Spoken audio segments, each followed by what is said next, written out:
In today's video, we're going to discuss the foreign tax credit, also referred to as Form 1116. If you're a U.S. taxpayer living abroad and file U.S. income taxes, then this video will help you to prepare the form correctly and save you a lot of money by optimizing taxes. Hi, I'm Patrick Evans, founder of U.S. Tax Practice. I'm a U.S. certified public accountant based in Switzerland, servicing U.S. taxpayers here and in the rest of Europe. And I'm in the business of helping fellow U.S. taxpayers. Today, we're going to discuss the foreign tax credit, also referred to as Form 1116. The foreign tax credit is one of the main ways a U.S. expat can reduce or completely eliminate their U.S. tax burden. However, the form is relatively long and there are some complex calculations that need to be made, so make sure you pay attention while I walk you through the form. Based on the IRS recommendations, this form will take around 5 hours to prepare, but after watching this video, you should be able to prepare it much quicker and much more accurately. The purpose of the foreign tax credit is to take a credit for the income taxes you pay or owe in a foreign country. Please note that this is only for income taxes and cannot be used for other types of foreign taxes such as sales tax, wealth tax, etc. This is very important because the IRS is getting more stringent on the filing requirements for the foreign tax credit. The first section of the form is to enter your name and identifying number, social security number, or I-10. Below that, you need to enter the type of income for which you are taking the credit. You need to prepare a separate form for each type of income. You have 5 choices of income category. A, passive category income. This generally includes dividends, interest, royalties, rent, annuities, and capital gains not related to the active conduct of a trade or business. B, general category income. This includes wages, salary, fringe benefits, overseas allowances, income earned in the active trade or business. C, Section 901 income. This is income derived from countries which have been designated by the Secretary of State as repeatedly providing support for acts of international terrorism, and no credit is allowed for foreign taxes imposed by and paid or accrued to the sanctioned countries. D, certain income resourced by treaty. If there is a tax treaty between the United States and the country imposing the taxes, and a sourcing rule is included in the treaty, you can resource U.S. sourced income to foreign source and take a foreign tax credit for such taxes. An example of this would be if you receive interest from a private loan agreement in the United States and that income is also taxable in your resident country, you can resource the U.S. income to foreign source and take a tax credit. However, you may also need to complete Form 8833, Treaty-Based Return Position Disclosure, to fully disclose the treaty position. E, lump sum distributions. This is related to taxes you paid or accrued on a foreign lump sum distribution from a pension plans. Special rules may apply. Now that you have your category of income selected, you need to enter your resident country in line F. Okay, Part 1. Now the fun begins in Part 1. And in line G, you need to enter the foreign country initials, or name of whom imposed the taxes. In line 1A, enter the type of gross income and the amount in line 1A. If there are multiple countries, you'll need to enter the amounts in each column separately. If you also use the foreign earned income exclusion, you can enter Form 2555 here and make sure not to include any income that was excluded. Also, you can prepare a statement here showing the different types of income and their sources and attach it to your tax declaration. Line 1B must be checked if you have income on line 1A is for compensation for services you performed as an employee and the total employee compensation for both U.S. and foreign sources was $250,000 or more, and you use an alternative basis to determine the source of compensation. Essentially, this is used if you want to establish that an alternative basis is used for determining the source and amount of your income rather than the time or geographical basis, which is normally used. Lines 2 through 5 are used to enter all your deductions and losses, which will be used to reduce your foreign gross income from the section above. That includes deductions and losses that definitely relate to the foreign income or a rateable share of your other deductions that do not definitely relate to that foreign income.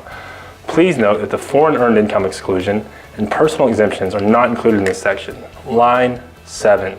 Subtract the deductions and losses from the foreign earned income. Part 2. In Part 2, you need to enter the amount of foreign taxes paid or accrued during the year.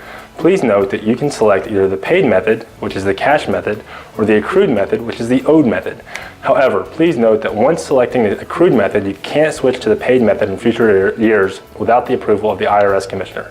Therefore, it is extremely important you think about how you want to utilize the credit and optimize your taxes before making the selection the first time you file your taxes. Also, make sure to enter each corresponding country's information in the appropriate row if there are multiple countries, which correspond to the column in Part 1.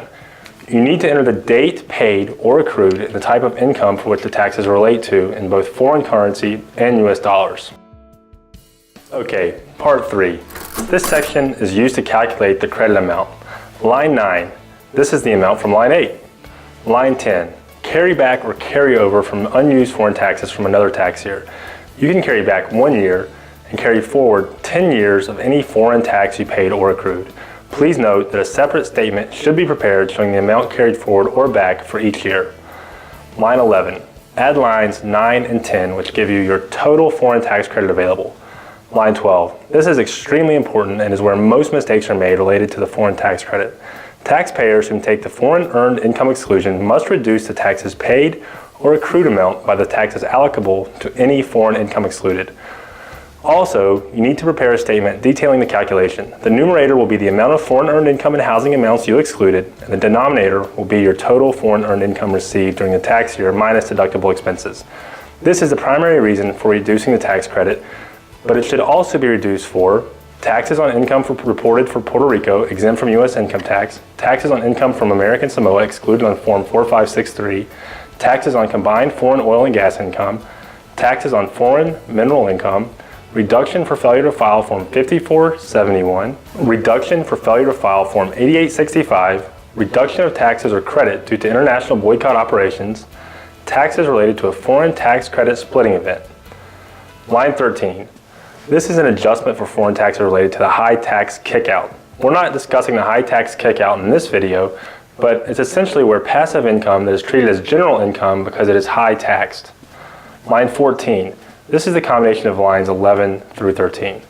Line 15. This is the amount from line 7, which is your taxable income from sources outside the U.S. Line 16.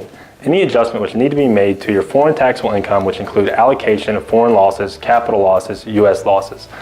Line 17 is your taxable income minus your adjustments, which bring you to your net foreign source taxable income. Line 18, this is the amount on line 41 of Form 1040 and line 39 of Form 1040-NR for individuals. Line 19 is a calculation field, which is line 17 divided by line 18. Line 20 is your U.S. tax amount, which can be found on lines 44 and 46 of Form 1040, and lines 42 and 44 of Form 1040-NR. Line 21 is a calculation field, and is simply line 19 times line 20. Line 22, enter the smaller of line 14 or line 21. Finally, Part 4. This is simply the summary of credits from separate Parts 3.